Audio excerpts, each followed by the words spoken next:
나누는 시간입니다. 우리 옆에 있는 분들과 더불어 사랑합니다. 반갑습니다. 함께 나누십니다.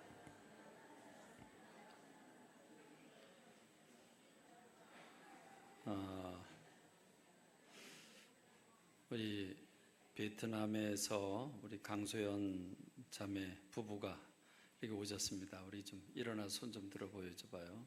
네. 강소연 자매 부부가 왔고요. 또 우리 필리핀에서 이기영 선교사님 네 분 오셨는데 우리 잠깐 일어나시죠. 네, 우리 함께 인사드립니다. 환영해 주시기 바랍니다. 여러분의 가정, 여러분의 일터, 여러분의 마음밭에 늘 우리 주님의 사랑이 들끓어 넘치게 되길 간절히 소원합니다. 주님 때문에 기뻐하고 감사하고 살아가는 저와 여러분이 되기를 바랍니다. 오늘 이 시간에 마태복음 16장 21절로 28절의 말씀을 중심으로 자기 십자가라고 하는 제목으로 말씀 나눌 때에 성령의 권능이 진동하는 시간이 되기를 간절히 소원합니다. 기도하겠습니다. 아버지 하나님 말씀 받기를 원합니다. 종의 몸, 마음, 생각, 육체를 다스려 주셔서 주의 도구가 되기를 원합니다. 주여 사용해 주옵소서. 이 시간에 모든 성도님들의 마음을 어루만져 주셔서 옥토가 되기를 원합니다.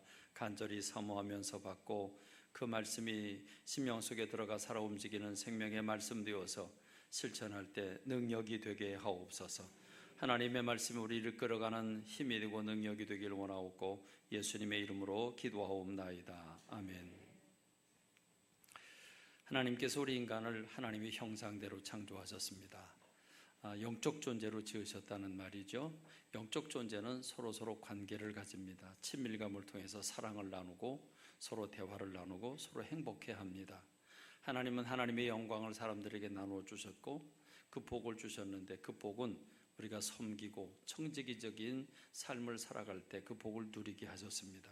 그래서 하나님이 만드신 피조세계를 더 청지기적인 마음으로 섬기고 가꾸고 돌보고 할 때 그때 비로소 이 세상 모든 만물들은 더 맑고 더 깨끗하고 더 풍성한 열매를 맺어서 그것을 사람이 받고 누리도록 허락해 주셨습니다. 하나님은 이렇게 사람들을 통해서 영광받기를 원하셨습니다. 하나님은 사람들을 통해서 일을 하십니다. 그렇다고 하면 하나님은 어떤 방법으로 사람들과 관계를 이루실까?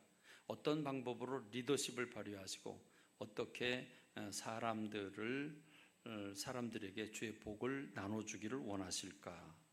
그런 부분 오늘 저와 여러분들이 자기 십자가라고 하는 제목으로 말씀을 함께 나누겠는데 저는 서론 부분에서 하나님께서 모세라고 하는 사람을 부르실 때 어떻게 부르셨나?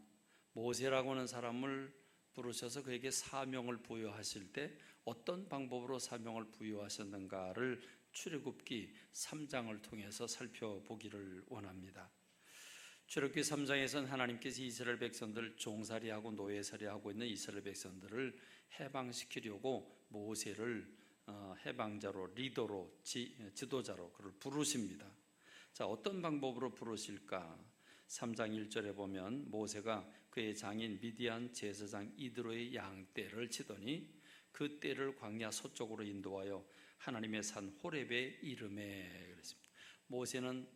모세가 지난 40년 동안 양을 돌보고 또 양들을 키우면서 나름대로 그 광야의 지형을 익혔고 지금 모세는 모세의 자의적인 결정으로 서쪽으로 그가 가서 하나님의 산 호렙에 이르렀다. 시내산 부근에 여장을 풀게 됩니다. 그리고 양들을 키웁니다. 거기서 한 가지 사건이 일어나게 되죠. 그 사건은 하나님께서 떨기나무 가운데 임재하신 것입니다. 떨기나무라고 하면 그 가시나무과에 속한 나무입니다. 우리나라의 딸기나무하고는 다른 거고요. 떨기나무라고 이름을 부르지만 사실은 가시나무라고 하는 게 더 쉬울 겁니다. 가시들이 많고 그리고 광야이기 때문에 광야는 물이 적습니다. 비가 잘 안 옵니다. 그래서 건기고 우기라고 말할 수 없을 정도로 1년 연중에 그렇게 가뭄이 많기 때문에 늘 나무들이 바짝 말라 있습니다. 말라 있는 나무들이 서로 바람을 불 때 서로 부딪히면 자연 발화를 합니다. 그래서 바짝 마른 가시나무가 불이 붙으면 그러면 확 붙었다가 확 꺼지고 맙니다. 마치 지푸라기 그렇게 불 붙었다가 꺼지는 것과 비슷한 그런 현상이죠. 그런 일들이 광야에는 자주 일어납니다. 근데 오늘 이 시내산에 와서 양들을 키울 때 떨기나무에, 그 가시나무에 불이 붙습니다. 불이 확 붙는데 불이 꺼져야 되는데 꺼지질 않는다는 거죠. 저건 뭐지? 불이 왜 안 꺼지지? 그래서 모세가 그동안 자기가 경험해 본 것과는 다른 그런 불입니다. 불이 꺼져야 되는데 꺼지지 않습니다. 신기했습니다. 궁금했습니다. 호기심이 일어나죠. 그래서 그는 불이 꺼지지 않는 떨기나무로 가까이 갑니다. 두 눈을 동그랗게 뜨고 궁금하니까 호기심을 가지고 달려가는데 그때 바로 그 떨기나무 불꽃 가운데서 음성이 들리고 모세를 부릅니다. 모세야, 모세야 부르죠. 아마 모세는 기절초풍했을 것 같아요. 궁금해서 그 불이 꺼져야 되는데 꺼지지 않는 불이 신기해서 이게 왜 안 꺼지지? 그리고 다가본 건데 다가오는 그 모습을 하나님은 이미 보고 계셨죠. 모세를 기다리고 계셨죠. 그래서 불꽃 가운데 임하신 주님이 모세를 부르시는데 모세가 기절초풍할 만한데 자 그때 하나님은 모세에게 이렇게 말씀을 하시죠. 나는 네 조상의 하나님이다. 아브라함의 하나님이고 이삭의 하나님이고 야곱의 하나님이다. 그러자 모세의 마음이 누그러질 수밖에 없고 두렵고 떨린 마음이 오게 됩니다.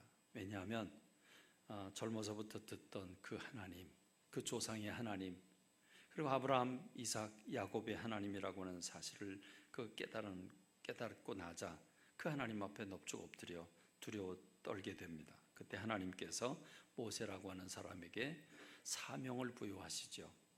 그 장면이 출애굽기 3장에 나옵니다. 우선 저는 이 하나님이 모세를 부르시는 장면을 보면서 하나님께서 권위와 위풍당당한 장엄한 모습으로 하나님이 모세를 부르지 않으셨다고 하는 겁니다. 모세가 양을 키우고 있는 그 시내산, 양을 키우고 있는 그리고 그 마른 광야, 그 광야 한복판에 우리 주님이 찾아오십니다. 그리고 모세와 눈높이를 맞추십니다. 떨기나무, 가시나무 가운데 주님이 임하셨습니다.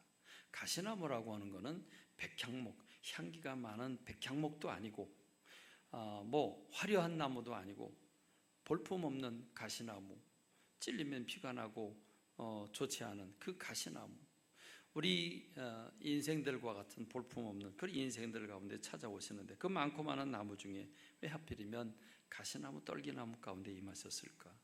우리 주님은 낮은 자리에 오시는 분입니다. 모세가 살고 있는 삶의 현장, 그 마른 광야에 임하셨고 그 가운데서도 가장 열악한 가시나무 가운데에 임하셔서 모세를 부르셨습니다.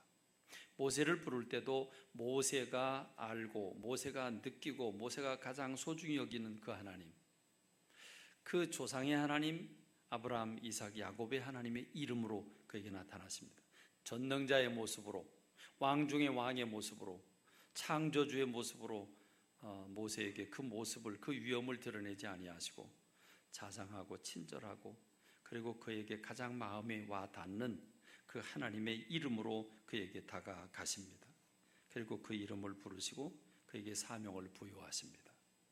우리는 이 장면을 바라보면서 하나님은 높은 곳에 계신 분이 아니라 낮은 자리에 찾아오신 분이다.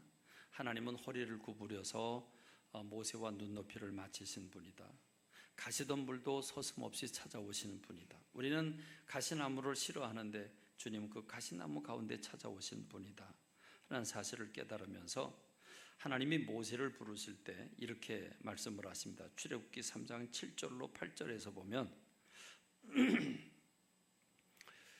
내가 애굽에 있는 내 백성의 고통을 분명히 보고 그들의 감독자로 말미암아 부르짖음을 듣고 그 근심을 알고 내가 내려가서 그들을 애굽인의 손에서 건져내고 그들을 그 땅에서 인도하여 아름답고 광대한 땅, 젖과 꿀이 흐르는 땅, 그 땅에 내가 데려가려 하노라 이렇게 말씀을 하십니다.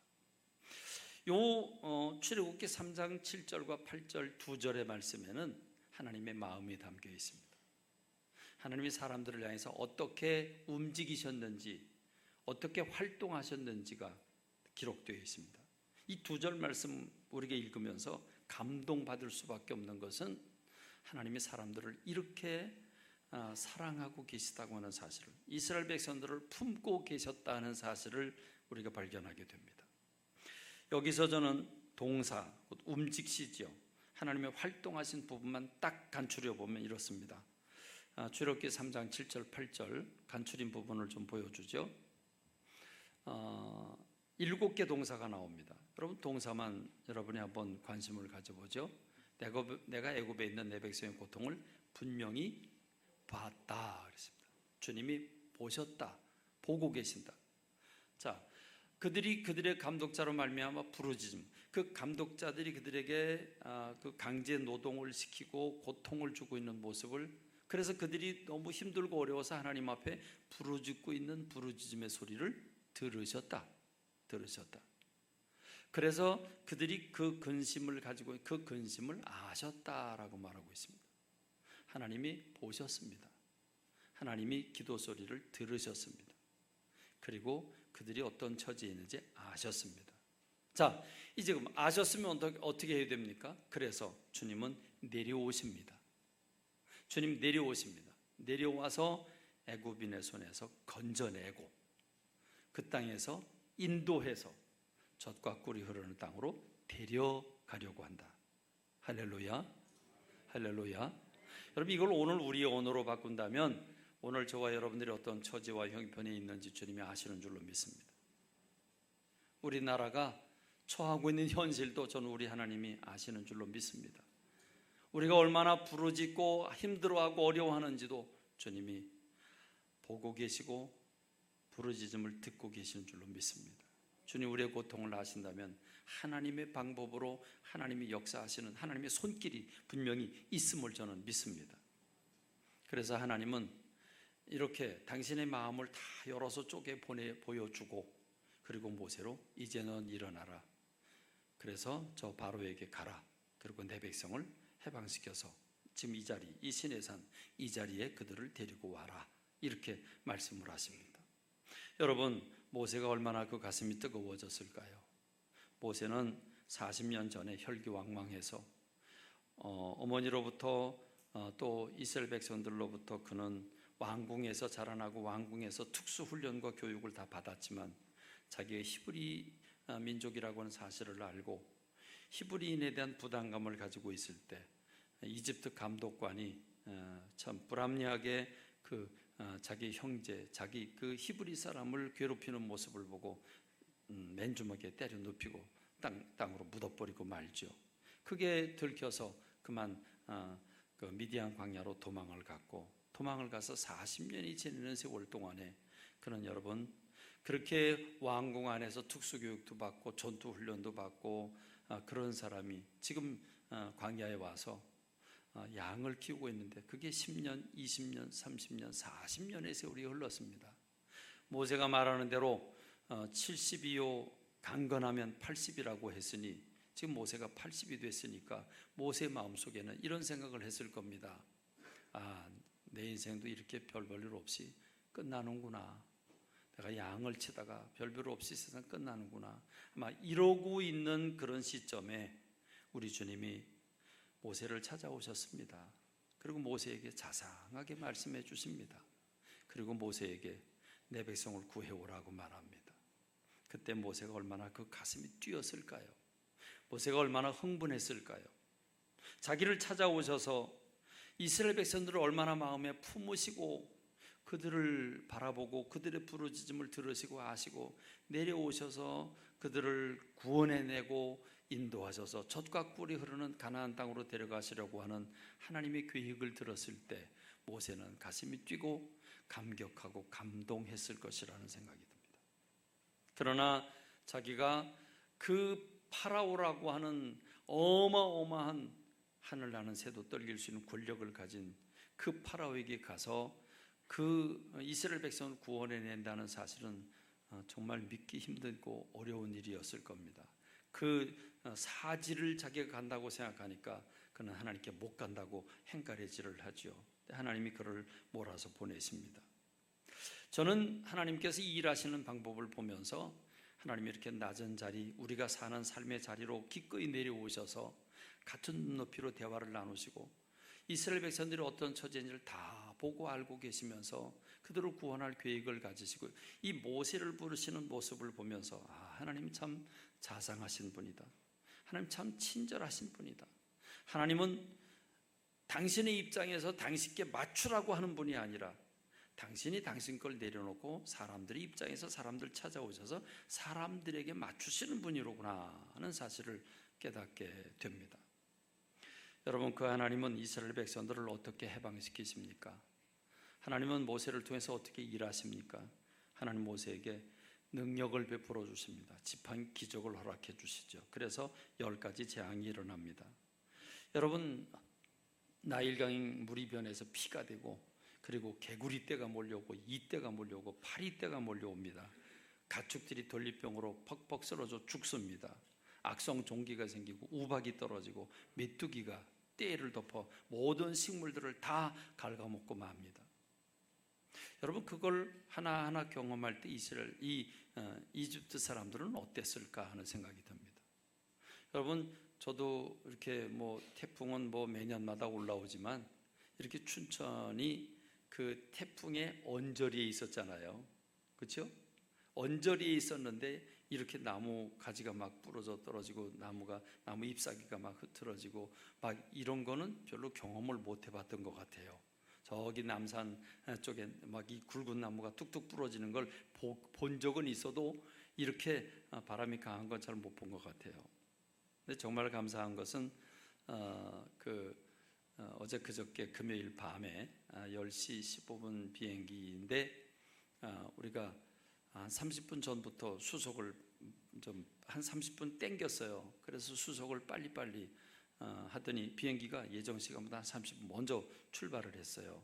그리고 올 때도 저 포항 쪽을 거쳐서 왔어요. 그러니까 항로를 바꾸면서 이쪽 서해안 쪽이 폭풍이 부니까 항로를 바꿔서 옴으로써 우리는 무사히 잘 왔습니다. 그런데 어제만 해도 비행기가 130대가 결항이 됐고요. 그리고 한 200여 대가 지연이 되는 그런 일들이 일어나게 됐죠. 그렇습니다. 여러분, 이게 태풍 하나가 오면 이런 경험을 우리가 하게 되는데 생각해 보시죠. 나일강, 그들이 나일강을 얼마나 어머니 같은 그런 젖줄로 알고 있는 나일강물이 어느 날 아침에 일어나 보니까 피로 물들어 있습니다. 핏빛입니다. 완전 피입니다. 물이 변해서 피가 됐습니다. 개구리 떼들이 막 넘치게 됩니다. 이 떼가 엄습을 합니다. 여러분 한번 상상을 해보시죠. 그런데 네 번째 파리 때부터는 하나님께서 이집트 사람들이 살고 있는 지역에는 파리 떼가 우글거리는데, 그런데 이 이스라엘 사람들이 살고 있는 지역에는 파리 한 마리도 없네. 근데 우리는 파리 한 마리도 없는데, 근데 거기도 뭘 붙입니까? 파리 새끼도 없네. 파리 새끼 한 마리 없네. 우리 이러잖아요, 그렇죠? 여러분, 이집트 사람들에게는 파리떼가 말로 표현할 수 없습니다. 저는 인도에 갔을 때 점심을 못 먹은 적이 있어요. 왜 못 먹었냐면 가서 뭘 사 먹으려고 그러는데 그 음식에 파리가 수백 마리가 새까맣게 달라붙는데 그거 어떻게 먹어요? 그거 못 먹지. 그래갖고 인도 사과 요만한 사과하고 콜라 하나 먹고, 그리고 저녁에 왔는데 저녁에도 밥을 시켜놨는데 1시간 동안 안 나와요. 청년 하나가 28 먹은 청년 하나가 그 식초에다가 그 인도 고추, 조그만 고추 잘라놓은 거 있죠. 그걸 조금 찍어서 먹어보니까 날름날름 먹다가 그거 먹고 속 다 베렸어요. 그러니까 한국 와가지고 한 2달, 3달 고생했어요. 그러니까 여러분, 이게 그 파리떼 여러분 이거 생각해 보면 끔찍한 일이 아닐 수가 없습니다. 그런데 이스라엘 지역에는 파리 새끼 한 마리 없었다. 자, 그러면서 가축 돌림병이 오고 악성 종기가 오고 우박이 오고 메뚜기 떼가, 이집트 사람들이 사는 지역에는 모든 식물들을 다 쓸어가는데, 근데 이스라엘 사람들 사는 데는 메뚜기가 없다. 기가 막힌 일이죠. 여러분 이거 그리고요. 그 다음에 이제 9번째가 흑암입니다. 이집트 사람들은 태양신을 섬기잖아요. 그러니까 그 태양신을 무너뜨리는 거죠. 우상을 무너뜨리는 겁니다. 흑암이 찾아오는데 흑암은 빛이 전혀 없는 흑암입니다. 그러니까 더듬을 만한 흑암이라고 그랬어요. 깜깜해요. 전 이런 생각이 들어요. 이스라엘 사람들이 이집트 사람들에게 가서 일해야 되잖아요. 노동해야 되잖아요. 그러니까 이집트 사람들이 지역에 가면 그 난리예요. 근데 자기의 지역에 오면 아무렇지도 않아요. 근데 재미있을 것 같아요. 이집트, 지금 이스라엘 사람들이 사는 데는 광명천지인데 이집트 사람들이 사는 곳으로 가면 그건 칠흑 같은 어둠이에요. 칠흑 같은 어둠이고 여긴 광명이에요. 그럼 이랬을 것 같아요. 여기 이스라엘 사람들이 빛 속에 왔다가 어둠 속에 들어갔다가 왔다 갔다 하면서 신기하다. 그러지 않았을까 하는 생각이 듭니다. 여러분, 이스라엘 백성들이 얼마나 감동됐을까요? 그러다가 어느 날 자고 일어났는데 이집트 사람들 집에서 울음소리가 들리고 통곡소리가 들립니다. 아침에 나가보니까 이집트 사람들 집에는 집집마다 장자들이 다 시체로 변해 있습니다. 세상 천지 이런 일이 어디 있겠습니까? 여러분 성경은 참 재미있게 얘기를 하죠. 출애굽기 11장 7절에 보면 그러나 이스라엘 자손에게는 출애굽기 11장 7절 그러나 이스라엘 자손에게는 사람에게나 짐승에게나 개 한 마리도 그 혀를 움직이지 아니하지니 그랬습니다.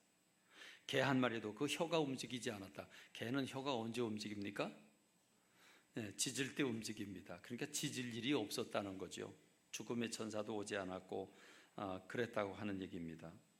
여러분 이런 경험을 하면서 이스라엘 백성들은 얼마나 감동을 받았을까? 하나님 우리를 이만큼 사랑하신다고 하는 점에 그들은 부르르 떨지 않았을까 싶습니다.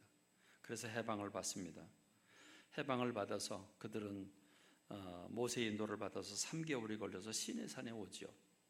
여러분 시내산에 왔을 때 모세는 어떤 감정을 가졌을까? 시내산에서 양을 키우고 있을 때 하나님이 그 떨기나무 불 꺼지지 않는 불꽃 가운데서 자기를 부르신 그 하나님이 지금 이집트로 갔다가 바로와 더불어 10가지 재앙을 통해서 전쟁을 치르고 그리고 홍해바다가 갈라지고 광야에 여기 지금 시내산에 도착했을 때 그 모세가 가진 그 감정이라고 하는 것, 감동을 넘어서서 감격과 하나님이 살아계심에 몸을 부르르 떨면서 두려워 떨리는 그런 심정이 되지 않았을까 하는 생각이 듭니다. 여러분 그런데 하나님께서 모세를 시내산으로 부르시고 시내산에서 40일 동안 기도하면서 그는 하나님으로부터 성막을 지으라고 하는 지시를 받게 되지요. 하나님은 성막을 보여주십니다. 그 구석구석 재료 하나하나 그게 노재단이든 그게 물두멍이든 그게 향단이든 하나님은 하나하나 규모와 재료와 그런 것들을 다 보여주십니다. 그럼 모세는 거기서 그림을 그립니다. 그림을 그리고 치수를 재고 다 해서 그걸 그 설계도를 가지고 와서 그 설계도에 맞도록 성막을 건축하게 되죠.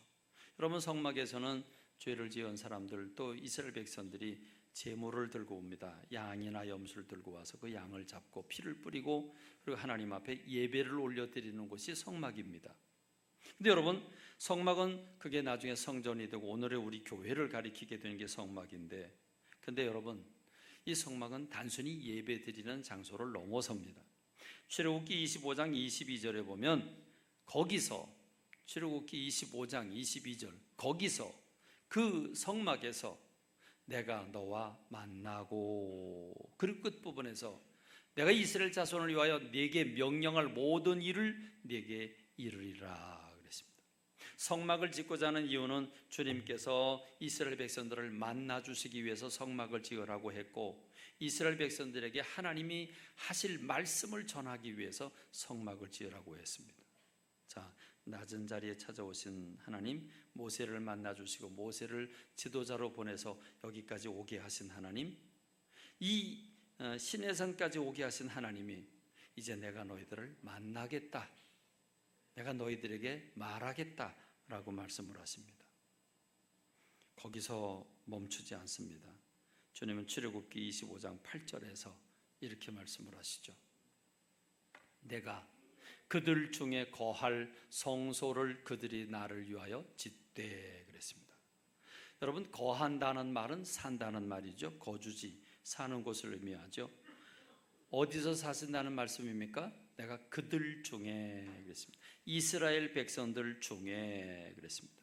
그래서 여러분, 이 성막이 어떻게 자리를 차지하냐면 200만 명, 300만 명이 텐트를 치고 있어요. 그러니까 어마어마하게 넓지요.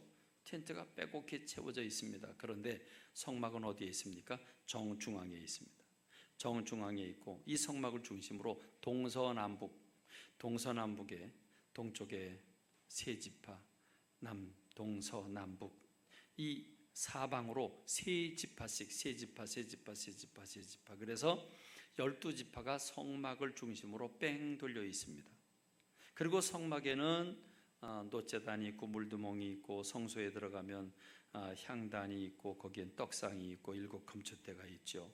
그리고 지나가면 지극히 거룩한 지성소가 있고 지성소에는 하나님의 법궤, 언약궤가 있고 언약궤 위에 하나님의 보좌, 거기로부터 구름 기둥이 치솟아 올라서 마치 버섯처럼 이스라엘 백성 전체를 쫙 덮고 있습니다. 마치 말입니다. 마치 그 암탉이 병아리를 그 품에 안듯이 그런 모습으로 우리 주님이 이스라엘 백성들 가운데 거하시고 계시는 겁니다. 주님이 이스라엘 백성들 가운데 거하신다. 여러분, 하나님이 우주 만물의 주인이신 하나님이 이스라엘이 지금 텐트를 치고 있는 그 가운데 오셔서 그들을 이렇게 품고 계신다. 할렐루야, 할렐루야. 그게 우리 하나님이십니다.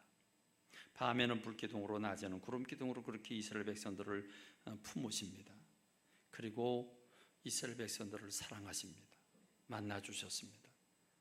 그런데 이스라엘은 그 은혜를 기억하지 못하고 우상 숭배하고 하나님을 대적하고 그래서 하나님 너무 속이 상하셔서 선자들을 보내고 돌아오라고 말씀하시는데 그래서 때로는 매를 때려보고 또 징계를 내려보고 다양한 방법으로 하시는데 이스라엘 백성들이 목이 곧고 패역합니다.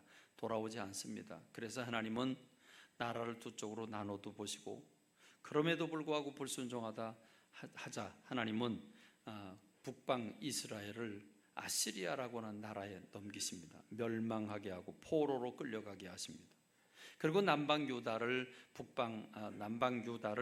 저 북쪽에 있는 바벨로니아라고 하는 나라에게 붙여줍니다. 그래서 멸망을 당하고 포로로 끌려갑니다. 70년 동안 포로 생활을 하고 난 다음에 귀국을 하지만 귀국을 하는 것들은 잠깐 동안 회복하는가 싶었더니 도로 신앙을 놓쳐버리고 맙니다. 하나님을 대적합니다. 그래서 하나님은 견디다 못해 선지자도 보내지 않습니다. 말라기라고 하는 선지를 끝으로 선지자를 더 이상 보내지 않습니다. 하나님이 돌아오라고 할 땐 희망이 있는데 돌아오라고 하는 말조차 안 하신다고 하는 건 내버려 뒀다는 얘기죠. 내버려 두고 나니까 이스라엘이 어떤 상황이 됩니까? 엉망이죠. 마치 여러분 토스라고 그러죠. 배구할 때 토스라고 그러죠. 공을 받고 다른 사람한테 넘겨줍니다. 그렇게 이스라엘 백성들은 여러 나라, 시리아를 비롯해서 여러 나라의 핍박을 받고 포로 생활을 하다가 결국 예수님이 오실 때쯤 되면 로마라고 하는 나라에 의해서 식민 통치를 받고 있을 때 예수님이 오시게 됩니다. 그러니까 여러분, 이스라엘은 정말 희망이 없었습니다. 그 희망이 없을 때 예수님이 어떻게 이 땅에 오십니까? 하나님은 어린아기의 모습으로 가장 여린, 가장 나약한, 아무것도 할 수 없는 연약한 어린아이의 모습으로 이 땅에 오십니다. 여러분, 이걸 상상해 보시죠. 주님이 모세를 찾아오셔서 모세가 일하는 곳 그 광야 항복판에 오셔서 가시던 물속에서 모세를 만나 주시더니 그 모세를 통해서 이스라엘 백성들을 해방시켜 시내산에 오게 했을 때는 그들 가운데 찾아오셔서 그들을 만나 주시고 그들 가운데 거하시더니 그 하나님을 버린 이스라엘을 하나님은 버리지 못하시고 그들 가운데 찾아오시는데 어떻게 찾아오셨습니까? 어떻게 찾아오셨습니까? 육신의 몸을 입고 찾아오십니다. 우리와 똑같이 잡수시고 우리와 똑같이 주무시고 우리와 똑같이 입으시고 우리 똑같이 땀 흘리고 고통받는 인간의 모습으로 주님이 오십니다. 여러분, 이거는 어마어마한 사건이죠. 우리는 이걸 신학적으로 성육신이라고 그럽니다. 거룩하신 분이 육의 몸을 입으셨다는 말이죠. 여러분, 창조주가 피조물이 되신 겁니다. 하나님이 인간이 되신 겁니다. 전능하신 분이 유한한 인간의 옷을 입으신 겁니다. 좀 도움이 될지 모르겠습니다만은 오늘 필리핀에 계신 두 분 선교사님이 이렇게 오셨는데, 필리핀에 가보니까 정말 그래요. 집사람은 거기서 또 뭐 선교사님이 특별한 음식이라고 닭구이, 닭을 이렇게 불에 구운 건데 덜 익은 걸 먹었나 봐요. 지금 배가 아파가지고 지금 이틀 동안 지금 저 고통 속에 있습니다. 필리핀의 그 피나투보라고 하는 1700m가 넘는 산이 있는데 그 화산이 폭발했죠. 그래서 화산재로 말미암아 그 산에서 살고 있는 사람들이 화산재로 더 이상 살 수 없으니까 땅 밑으로 내려옵니다. 산에서 나무 열매를 따먹고 살던 사람이 내려왔는데 필리핀 사람들이 보니까, 필리핀 사람들이 키가 커요, 작아요? 작죠. 작은 필리핀 사람들이 보니까 저게 사람이야? 저게 사람이야? 그게 아이따라는 말이에요. 아이따족. 그게 저게 사람이야? 저들도 사람이야? 그게 아이따라는 말이래요. 아이따족. 그러니 그들이 밑에 와서 먹을 걸 구하니 저게 사람인가 짐승인가 그랬더니 말을 하더래요. 저들도 사람인가? 그게 아이따족인데, 그걸 보고 너무 안타까우니까 선교사님들이 쌀도 내주고 뭐 이렇게 해가지고 이제 선교가 시작이 돼 선교를 하는 거죠. 우리 김수봉 목사님이 그들을 또 돕고 이미 선교하고 있는 선교사님에게 가서 은퇴한 선교사님 그들을 같이 돕고 있는 겁니다. 근데 어느 한 학교를 가니까 그 학교에서 일주일에 한 번씩 선교사가 자기 재정을 이제 후원자를 모집해가지고 점심을 한 끼씩 아이들한테 먹이는데, 그 일주일에 한 끼 먹이는 점심 때문에 아이들이 확 달라졌대요. 일주일에 한 번 먹이는데 영양이 좋아졌단 말이죠. 자기가 처음에 갔을 때는 애들이 코를 질질 흘렸는데, 우리 어렸을 때 코 많이 흘렸잖아요. 그래갖고 초등학교 갈 때는 아예 여기다 수건을 이렇게 달고 갔어요. 그리고 옷소매 가지고 하도 코를 닦아가지고 여기가 반질반질했어요. 학교에서 똥 싸는 애들 많았어요. 그랬잖아요. 그랬어요. 필리핀이 지금 그런 거거든요. 그러니까 한 번은 갔는데 자기 학교를 인수받았는데 애들이 7명이 없더래요. 안 왔더래요. 그래서 어떻게 된 거니? 죽었대요. 왜 죽었냐? 굶어 죽었대요. 자기가 인수받은 학교 학생들이, 어린이들이 굶어 죽었다는 얘기를 듣고 그때부터 급식을 하기 시작했는데, 일주일에 한 번 해요. 맨날 하는 것도 아니고. 근데 하는 걸 보니까요, 어떻게 하냐면 그 우리 교회에 있는 그 큰 접시 있죠, 뷔페 접시. 그 큰 접시를 애들이 학교 올 때 가방에 넣어가지고 와요. 그리고 그 접시를 들고 나타나는데 줄 서서 오는데 밥을 반 이상 넣어주고요. 거기다 국수를 그냥 엄청나게 많이 부어줘요. 그리고 고기도 주고요. 그러는데 한 끼 600원 들어가는데, 600원. 한 끼 600원. 하나에 돌아가는 게. 그런데요, 아이들이 그거를 먹다가요, 눈치 보고요, 집으로 가져가요. 집안 식구들하고 같이 먹는 거예요. 그래서 코 흘리는 애들이 없어졌대요. 코 흘리는 애들이 없어졌대요. 영양 문제가 해결됐다는 거죠. 전 그걸 보면서 참 그렇구나. 저는 그래서 필리핀에 있는 선교사님들이 존경스러워요. 어떻게 거기가 살아요? 지금 필리핀 선교사가 왔는데 선교사님 듣는데 이 얘기하면 좀 그런데, 그렇죠? 어떻게 거기에 사는지 난 모르겠어요. 그러면서요, 우리 보고요, CCF 봉사님들 위로하러 갔는데 우리 보고 은퇴하고 와서 살으래요. 아이고 끔찍해. 와서 살으래요. 저는요, 여러분 작년인가요? 우리 그 인도 목사님 3분 한국에 우리 교회에 오셨었잖아요. 인도 목사님 3분이요, 정말 한국 와서 놀란 게 있어요. 한국의 발전상 천국 같은 한국이 아니고 선교사님에 대해서 놀랐어요. 선교사님 형님의 집에도 가고 그 이보경 선교사님 집에도 가고, 그리고 여기저기 돌아다니면서 맛있는 거 먹고 정말 천국과 같은 그런 복을 누렸는데 자기네 집에 안 데려가더래요. 그래서 김진만 선교사님 보고, 선교사님이 집은 어디냐고 우리가 궁금하다고 선교사님 집에 가자고. 그러니까 김재만 선교사님, 우리는 집이 없다. 집이 왜 있냐? 집은 인도에 있다. 인도가 우리 집이다. 아니, 한국에 있는 선교사님 집이 있을 거 아니냐? 우리 집 없다. 집 다 팔고 갔다. 집 없다. 팔지도 않았지 뭐, 집이 아예 있지도 않았으니까. 집 없다. 그게 못 믿었대요. 안 믿어지더래요. 돌아가서 자기네 인도 사람들에게 우리 선교사님 정말 존경해야 된다. 한국 가보니까 먹는 거 입는 거 천국인데 그분들이 한국에 하루라도 머물 집이 없다. 우리 인도 사람들을 위해서 한국을 떠나서, 그 천국과 같은 한국을 떠나서 인도에 와가지고 인도에서 우리와 똑같이 살고 있다. 우리 동네에 와서 똑같이 살고 있다. 김진만 선교사님의 내외를 바라보면서 그들은 한국 와서 선교사님이 너무 많은 것들을 포기하고 너무 많은 것들을 희생하고 우리들한테 와서 복음을 전하고 있구나. 여기에 3명의 목사님들이 큰 감동을 얻었다는 겁니다. 여러분, 하물며 한국 사람이, 뭐 대한민국이 대단한 나라도 아닌데 한국 사람이 필리핀에 사는 거 대단한, 필리핀에 가서 삶을 사는 선교사님들 대단한 거고, 한국 사람이 그 오지 인도에 가서 살고 있는 거 대단한 일인데, 여러분 생각해 보십시오.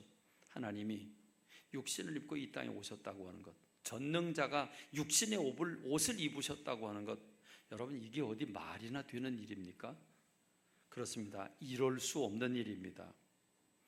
일어날 수 없는 사건이 일어난 겁니다. 단지 사랑이라고 하는 한 단어 때문에 하나님이 사람이 되셨습니다. 여러분, 사람이 개가 됐다. 사람이 돼지가 됐다. 여러분 한번 상상을 해봅시다. 사람이 돼지가 됐다. 여러분 이거 끔찍한 일 아닙니까?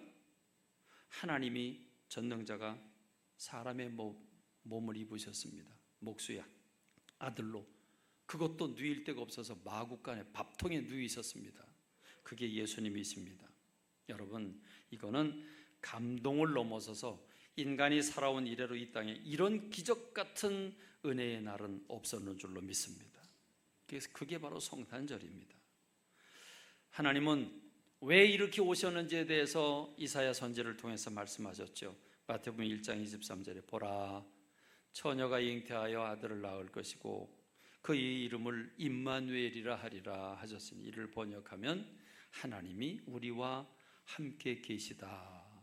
하나님이 우리와 함께 계시려고 육의 몸을 입고 이 땅에 오신 겁니다. 그게 바로 우리 하나님의 사랑이십니다.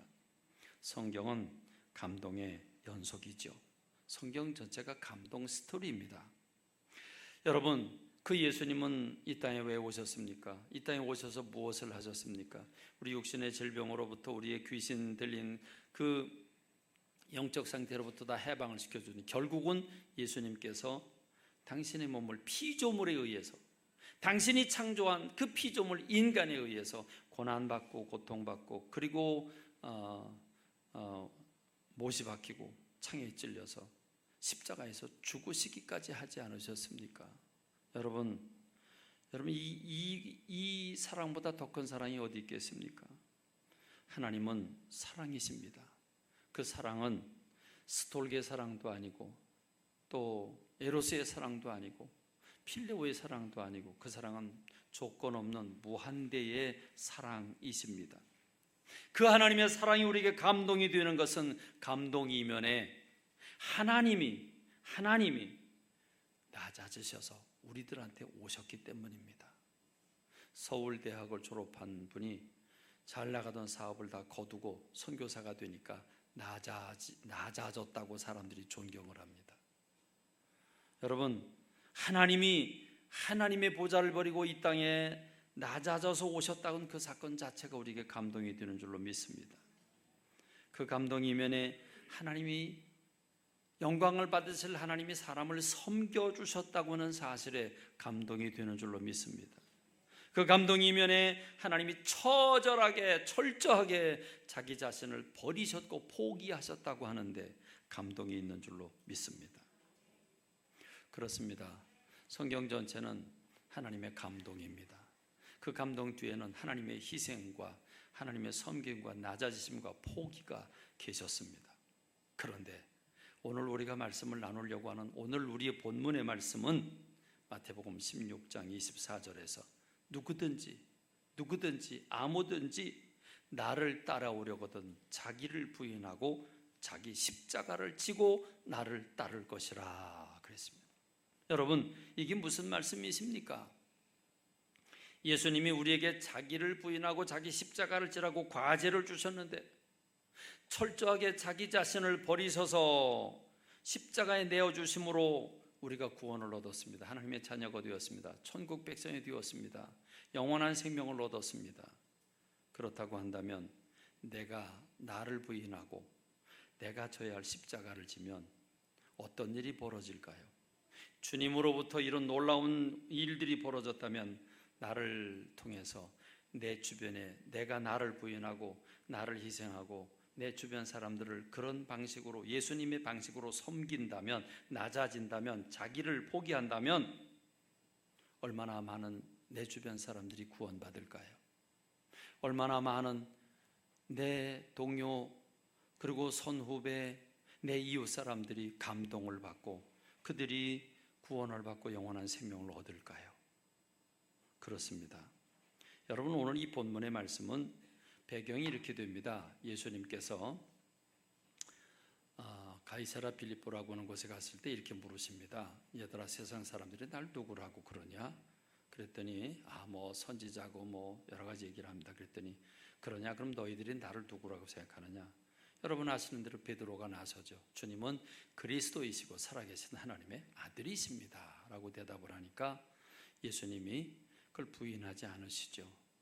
그러면서 예수님은 이제 그리스도가 고난 예루살렘에 올라가서 유대인들에게 그 서기관과 바리새인과 제사장 이런 사람들에게 고난을 받고 죽으셔야 한다는, 그리고 3일 만에 부활하실 것을 말씀해 주십니다. 이 말씀을 하셔요. 이 말씀을 하시게 되는데 그게 이제 16장 21절입니다. 이때로부터 예수 그리스도께서 자기가 예루살렘에 올라가 장로들과 대제사장들과 서기관들에게 많은 고난을 받고 죽임을 당하고 제3일에 살아나야 할 것을 제자들에게 비로소 나타내셨다, 이렇게 말씀하십니다.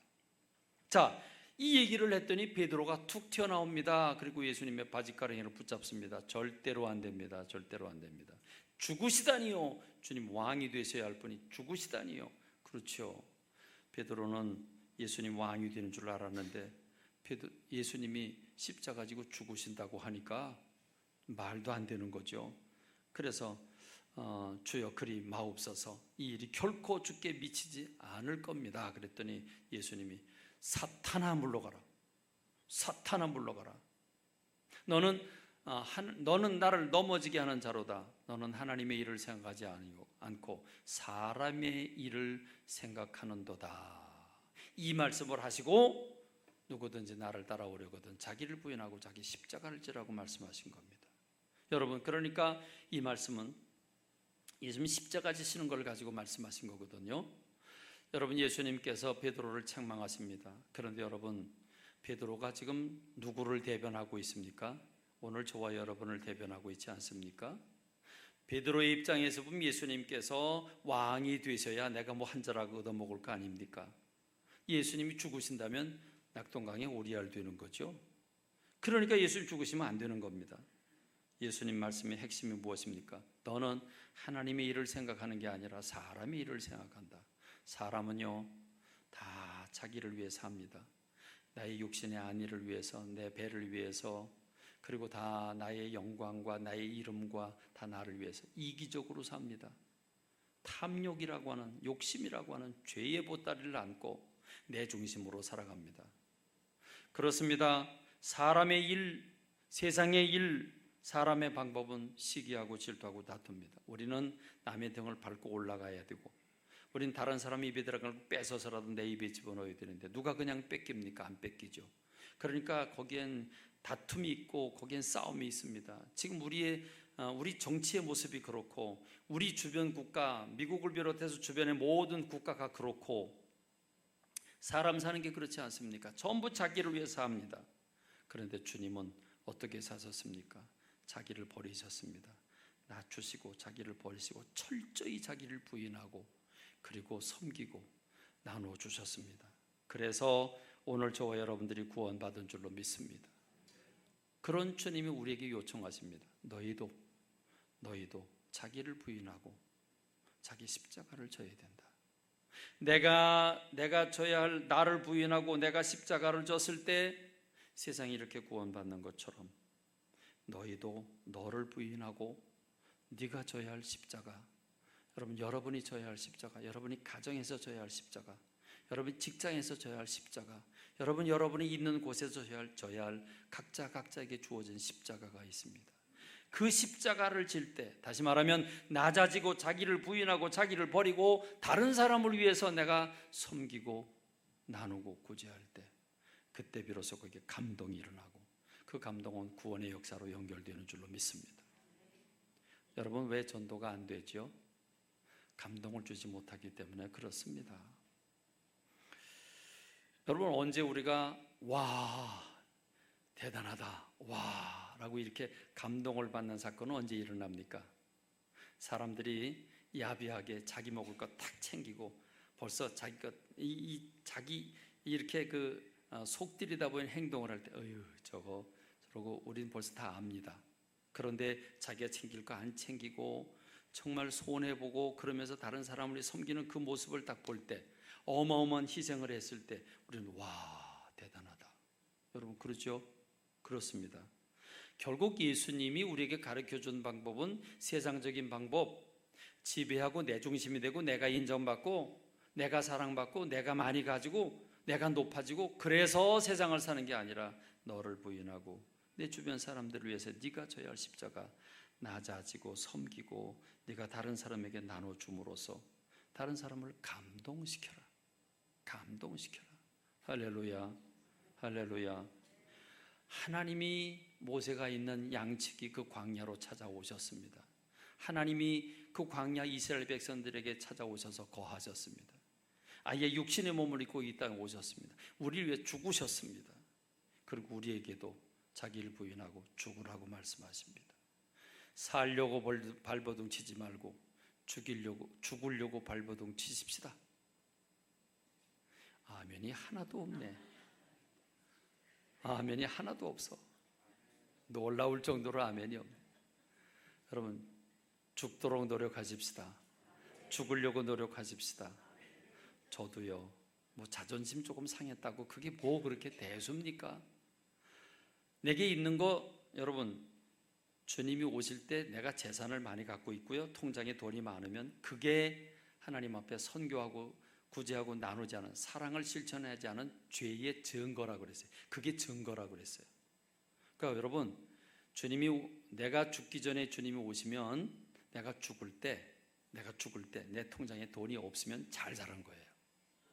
내가 죽을 때 통장이 많고 땅이 많으면요, 그 진짜 못 사는 거예요. 믿습니까? 믿습니까? 진짜입니다. 그러니까 여러분, 주는 연습 많이 하세요. 주는 연습이 아니고 주면서 사세요. 죽으면서 사세요. 나누면서 사세요. 진짜 아멘 안 할 거예요? 그렇게 살아야, 특별히 여러분 전도 대상자들에게 나누십시다. 줍시다. 섬깁시다. 낮아집시다. 감동을 줍시다. 그래서 열매 맺는 제가 되고 여러분 되기를 주님의 이름으로 축원합니다. 기도하겠습니다. 하나님 아버지, 은혜와 사랑을 감사합니다. 주님이 우리를 이처럼 사랑해 주시니 감사합니다. 그리고 우리들에게도 세상에 가라고 말씀하셨습니다. 자기를 부인하고 자기 십자가를 지라고 했는데 우린 매일 아침에 일어나서 다른 사람에게 민낯을 보여주지 아니하고 아름답게 가꾸고 아름다운 옷을 입고 우리는 다른 사람에게 인정받고 존경받으려고 몸부림을 칩니다. 주님은 욕받으려고 오셨고 고난받으시려고 오셨고 나눠주려고 오셨고 낮아지려고 오셨는데 우리는 인정받고 높아지려고 몸부림을 칩니다. 주님, 용서해 주옵소서. 용서해 주옵소서. 믿는 사람답게 예수 그리스도를 따르려거든 자기를 부인하고 자기 십자가를 지라고 말씀하셨으니 그대로 살게 하여 주옵소서. 그래서 나를 통해 내 주변에 있는 사람들이 감동받게 하옵소서. 그래서 그들이 나의 감동을 보고 돌아오도록 구원받고 하나님의 자녀가 되도록 역사해 주옵소서. 예수님의 이름으로 기도합니다.